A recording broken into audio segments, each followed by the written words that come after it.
Mentari pagi baru saja menyentuh pucuk-pucuk daun jagung yang menjulang di desa Sumber Arum, sebuah desa kecil yang tersembunyi di lereng Gunung Lawu, Jawa Tengah. Kabut tipis menggantung di antara ilalang, sementara embun masih setia memeluk dedaunan. Udara pagi yang sejuk itu disambut dengan suara serak burung perenjak dan derit kayu dari lumbung yang usang. Di tengah ladang yang luas, seorang lelaki tua membungkuk menyusuri deretan tanaman jagungnya. Pak Wiryo, begitu semua orang di desa memanggilnya. Rambutnya putih seluruhnya, tetapi tubuhnya masih tegap untuk ukuran usianya yang sudah lewat kepala 6. Pakaian kerjanya sederhana, kaos oblong usang, celana kumal, dan caping yang sudah penuh tambalan. Di tangannya, sebilah sabit dan karung goni setia menemani tiap pagi. Jagung ini mungkin gak lebat tahun ini, tapi asal cukup buat makan cucu-cucu. Wis syukur, gumamnya lirih sambil mencabut ilalang liar yang tumbuh liar di antara batang jagung. Sejak istrinya meninggal 3 tahun lalu, Pak Wiryo tinggal bersama 3 cucunya, Anjar, Tika, dan Seno. Anak-anak mereka semua merantau ke kota dan jarang pulang. Hidup Pak Wiryo bukan tentang mencari kekayaan, tapi menjaga apa yang masih bisa dipertahankan, tanah warisan, keluarga kecil, dan harga diri sebagai petani. Ladang itu bukan sekadar tempat menanam jagung. Itu adalah peninggalan dari almarhum bapaknya, dan sebelumnya lagi dari simbahnya. Tanah yang dulu dikerjakan dengan baja kayu dan kerbau, kini masih tetap digarap dengan tangan sendiri. Setiap jengkal tanah punya cerita, dan Pak Wiryo tahu betul semuanya. Tapi pagi itu, langkahnya terhenti. Ia menatap satu pojok lahan yang tampak sedikit aneh. Rumput liar di situ lebih tinggi dari biasanya, dan ketika ia coba mencabut salah satu akarnya, sabitnya membentur sesuatu yang keras di bawah tanah. Loh, kok kayak batu, gumamnya. Ia jongkok, menggali perlahan dengan tangan. Matanya menyipit, napasnya tercekat. Bukan batu. Bukan akar. Ada sesuatu yang tertanam.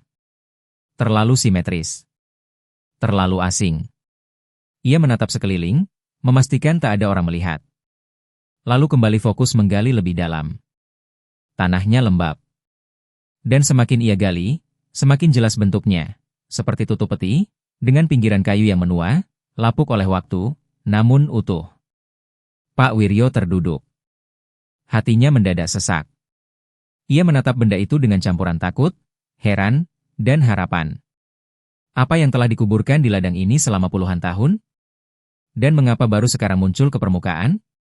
Tanpa sadar, langit mulai beranjak siang. Tapi dunia Pak Wiryo terasa beku. Ada sesuatu di bawah ladangnya. Dan hidupnya tidak akan pernah sama lagi.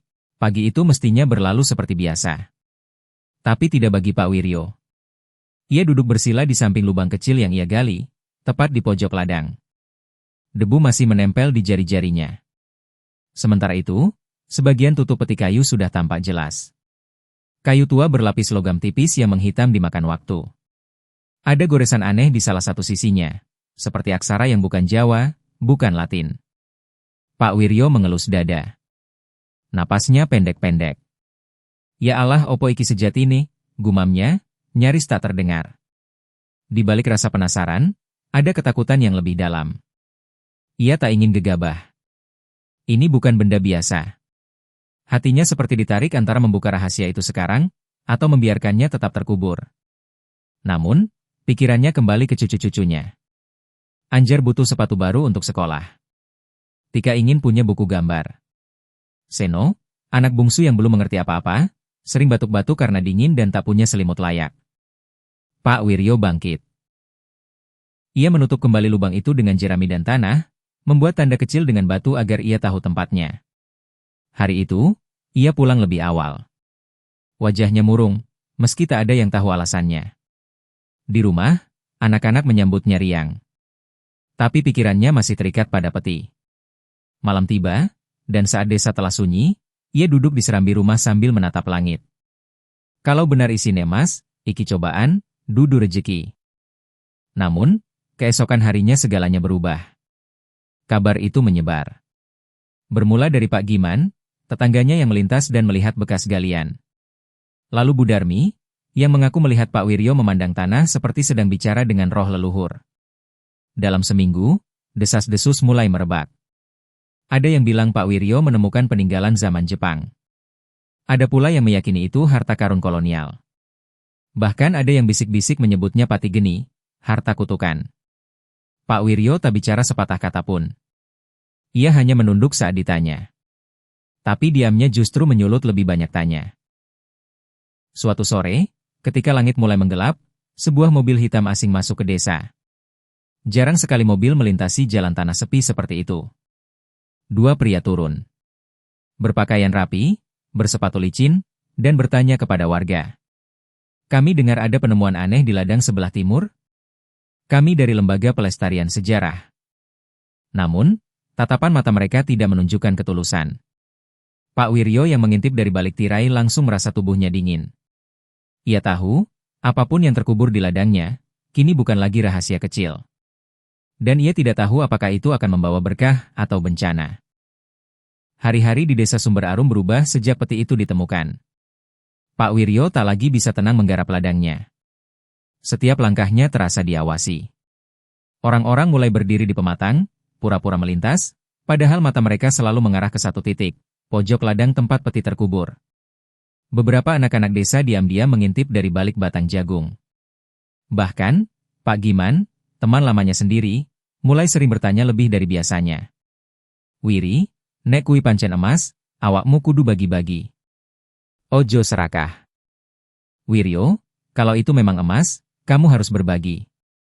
Jangan serakah. Pak Wiryo hanya mengangguk. Tapi hatinya menjerit. Di malam hari, ia mulai mendengar suara langkah kaki di ladangnya. Suara ranting patah. Bisikan yang hilang tertelan angin. Sekali waktu, saat ia mengintip dari jendela, bayangan hitam bergerak cepat di antara tanaman jagung. Ia tak tahu siapa, tapi ia tahu kenapa. Peti itu memanggil perhatian yang tidak ia inginkan. Beberapa hari kemudian, dua pria asing yang sebelumnya datang kembali lagi. Tapi kali ini mereka langsung menuju rumah Pak Wiryo. Mereka membawa berkas, menunjukkan kartu identitas dari entah lembaga apa, dan mulai bertanya. Bapak, kami dengar Bapak menemukan benda sejarah. Sesuai undang-undang, semua penemuan harus dilaporkan. Kami bisa membantu memastikan nilainya. Pak Wiryo menatap mereka lama. Dalam benaknya, ia sadar, kalau ia menyerahkan peti itu, ia takkan mendapat apa-apa. Tapi kalau ia menyembunyikannya, ia bisa kehilangan lebih dari sekadar harta. Saya cuma petani, Pak. Saya ndak ngerti apa-apa. Mungkin cuma akar pohon tua, jawabnya, pelan tapi tegas. Wajah salah satu pria itu mengeras. Yang lain hanya tersenyum simpul, menepuk bahu Pak Wiryo, seolah peringatan dalam senyuman. Mereka pergi. Tapi malam itu, seekor ayam Pak Wiryo hilang. Esoknya, kandang bebeknya dibuka seseorang. Tak ada saksi. Tak ada bukti. Tekanan terus meningkat. Beberapa tetangga mulai menghindarinya. Desas-desus mulai berubah arah, dari kagum menjadi curiga. Ada yang bilang Pak Wiryo menyimpan pusaka terlarang. Ada pula yang yakin ia telah bersekutu dengan roh penunggu ladang. Di warung kopi dekat balai desa, namanya jadi bahan gunjingan. Anak-anaknya yang di kota mulai dikirimi pesan oleh warga, bapakmu itu sekarang jadi orang aneh. Pak Wiryo hanya bisa diam. Setiap malam, ia duduk di serambi, memandang ladang yang dulu menjadi tempat ia mencari ketenangan. Kini ladang itu menjadi sumber keresahan. Peti itu belum dibuka. Tapi dampaknya sudah mulai merusak segalanya. Di suatu malam, setelah memastikan anak-anaknya tertidur, Pak Wiryo mengambil lampu petromax, membawa sabit, dan berjalan perlahan ke ladang. Ia memutuskan malam itu, ia akan menggali lebih dalam. Apapun yang ada di dalam peti itu, ia harus tahu. Karena mungkin, satu-satunya cara menyelamatkan semuanya adalah menghadapi apa yang telah ia temukan. Langit di atas desa Sumber Arum gelap, hanya dihiasi bulan separuh yang menggantung malu-malu di balik awan tipis. Udara malam begitu dingin, menusuk sampai ke tulang. Tapi Pak Wiryo tak menggigil, ia sudah terlalu lama terbakar rasa cemas. Dengan satu tangan menggenggam erat petromax, dan tangan lainnya membawa sabit, ia melangkah menyusuri lorong sempit di antara batang-batang jagung yang menjulang. Setiap suara, cicit jangkrik, desir angin, denting ranting patah, terdengar seperti peringatan.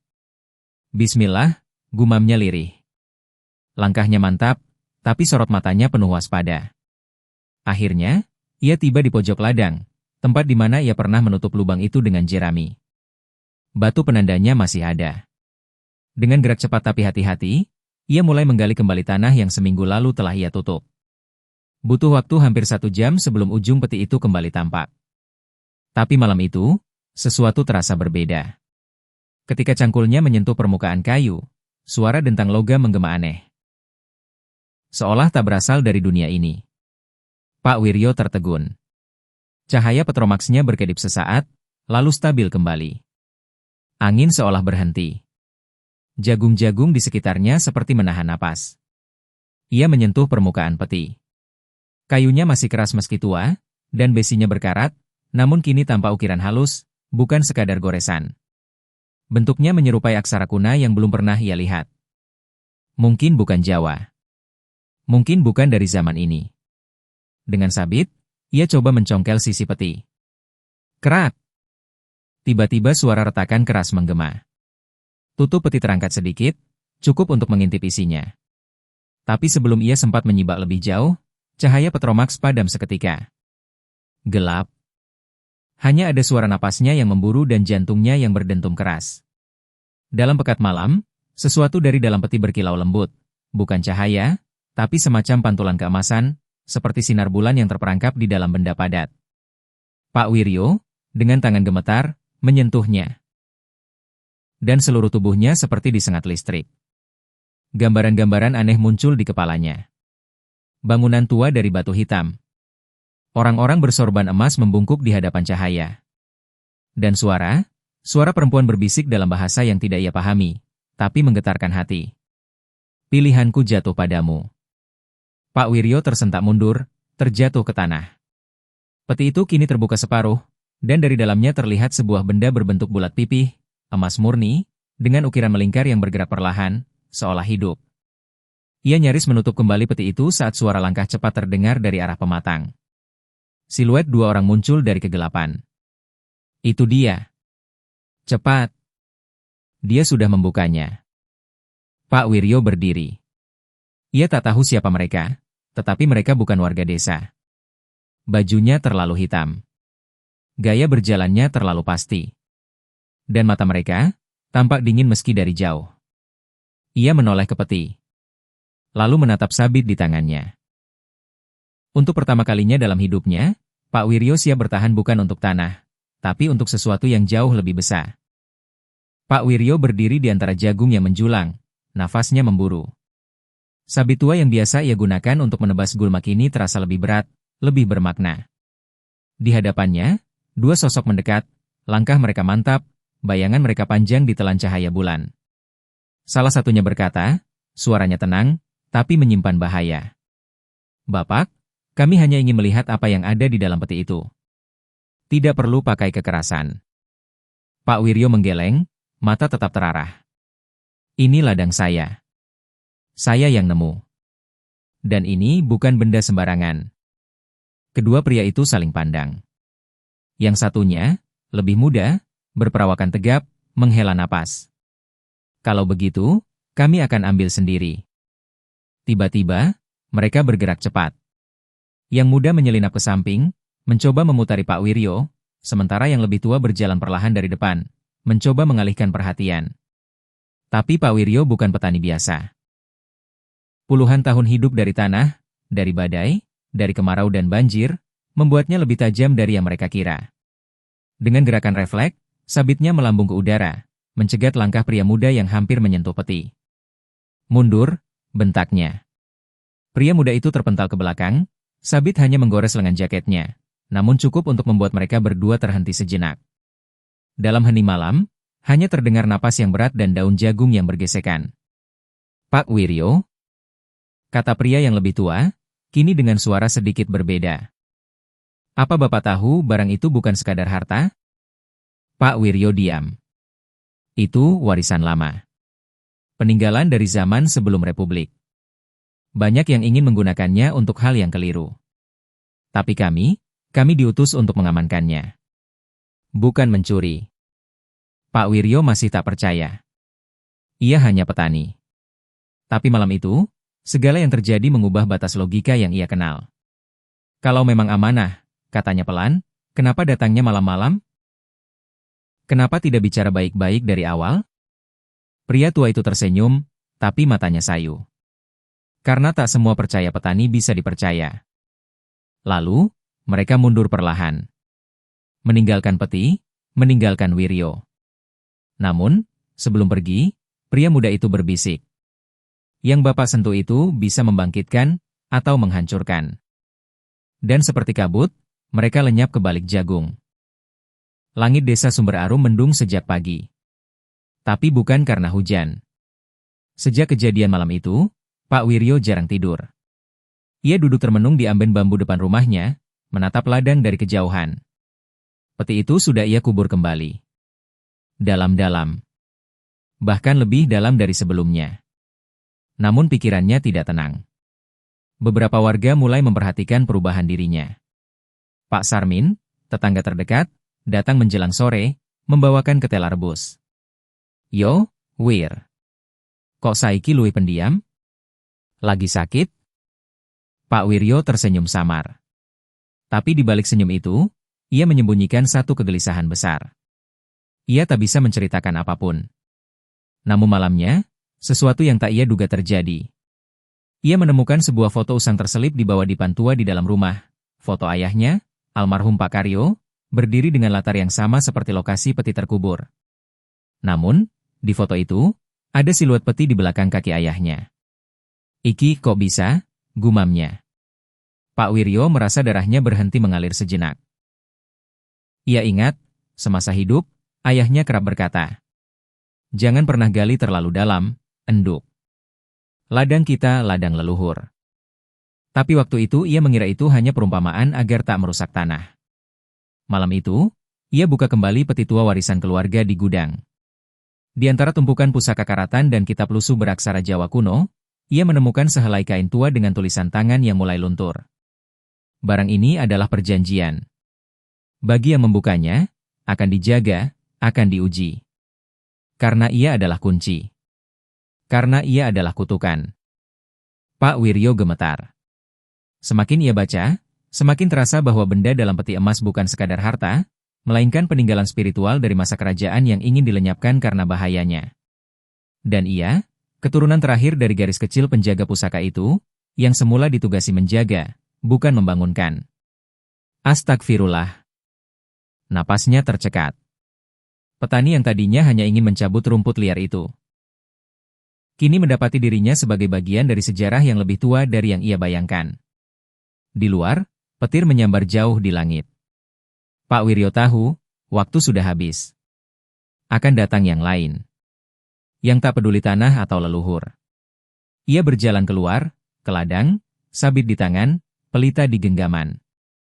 Yen pancen kudu tak jaga nganti entek napasku. Kalau memang harus aku jaga, akan kujaga sampai napasku habis. Fajar belum menampakkan wajahnya ketika tanah di desa Sumber Arum bergetar halus, seperti ada yang menggeliat di dalam bumi. Pak Wiryo berdiri kaku di tengah ladang jagung yang basah oleh embun. Pelita redup di genggamannya bergetar oleh angin pagi yang belum biasa. Di hadapannya, peti itu, yang telah ia gali kembali malam tadi, berdiri terbuka. Namun isinya sudah tidak sama. Di dalamnya kini ada benda melingkar seperti keris, berkilau seperti emas, tapi menghitam di ujungnya. Bergetar perlahan. Menghembuskan hawa dingin meski tidak ada angin. Pak Wiryo tahu, sesuatu telah terbangun. Tak lama, suara mobil jeep terdengar dari jalan desa. Dua kendaraan berhenti di pinggir ladang. Dari dalam, turun beberapa pria dan wanita berpakaian semi-formal, ada yang mengenakan rompi dengan lambang lembaga pemerintahan, ada pula yang memakai jas hitam. Salah satu dari mereka berjalan mendekat. Lelaki parubaya dengan kacamata gelap, membawa tas kulit. Pak Wiryo, kami dari Badan Arkeologi dan Perlindungan Situs Sejarah Nasional. Kami minta Anda ikut kami sebentar. Pak Wiryo hanya menatap mereka. Ia tak gentar. Tapi dalam hatinya, ada perasaan, sudah waktunya. Orang-orang itu membuka berkas. Foto udara lokasi ladang. Dokumen sejarah kerajaan kuno yang hilang. Dan bahkan catatan keluarga tentang Karyo, ayah Pak Wiryo. Kami tahu siapa Anda. Dan kami tahu apa yang terkubur di sini bukan sekadar emas. Tolong, jangan digali lagi. Bukan itu maksud warisan ini, suara Pak Wiryo parau namun tegas. Salah satu dari mereka mendekat ke peti. Tapi sebelum ia menyentuh, angin berhembus kencang. Ladang bergoyang. Suara seperti siulan kuno muncul dari peti yang terbuka. Semua orang terdiam. Sesuatu menolak dibangunkan. Tiba-tiba salah satu rombongan berteriak. Dia melelehkan jam saya. Pak, ini bukan logam biasa. Pak Wiryo melangkah maju, berdiri di antara mereka dan peti. Kalian tidak tahu apa yang kalian bawa pulang nanti. Tapi saya tahu. Dan saya akan menjaganya. Pria berkacamata menatapnya lama. Lalu menghela napas. Kami tidak bisa menghalangi pemerintah, Pak. Tapi, kami juga takkan paksa hari ini. Kami kembali besok. Siapkan surat tanahnya. Mereka pergi. Tapi tidak semua.